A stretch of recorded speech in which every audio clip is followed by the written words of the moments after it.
స్వీకరిస్తే వాక్యాన్ని ఆరాధించి వాక్యాన్ని జీవిస్తే ఏం లాభం? ఏం లాభం? పరలోకం వస్తుంది. అదే లాభం. ఈ లోకంలో లాభం లేకపోవచ్చు, ఈ లోకంలో నీకు లాభం లేకపోవచ్చు, కానీ పరలోకానికి మాత్రం ఎప్పుడు దేవాలయానికి వచ్చి దేవుని ఇష్టానుసారంగా జీవిస్తూ వాక్యానుసారంగా జీవిస్తూ ప్రభు యొక్క దివ్య సంస్కారాన్ని స్వీకరిస్తూ ఒక మంచి క్రైస్తవ జీవితాన్ని జీవిస్తే నీకు వచ్చే లాభం నీకు ఈ భూలోకంలో ఏమనుకోవచ్చు, నీకు ఈ భూలోకంలో ఏముండకపోవచ్చు. అటువంటిదని పదవడకపోవచ్చు.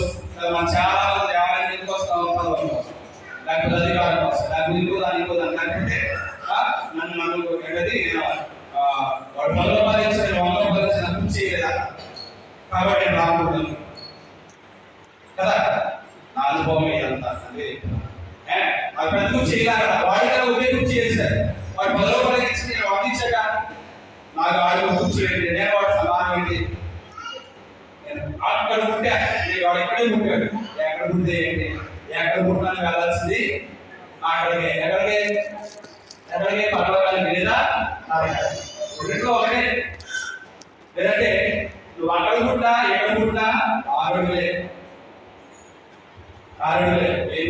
చేసుకోవడం కానీ అందువల్లనే. సో కాబట్టి మనం ఎక్కడ పుట్టాము, ఎలా పుట్టాము, ఏ విధంగా ఉన్నామా, మనం ఎంత వాళ్ళ ఉన్నామని కాదు దేవుడికి కావాల్సింది. నువ్వు ఎంతగా దేవుడు ఆడుతున్నావు, అవకాశవాదిగా లేకుండా దేవుడి స్వార్థం కోసం దేవుడు అమ్మేసేవాడిగా లేకుండా. అర్థమవుతుంది?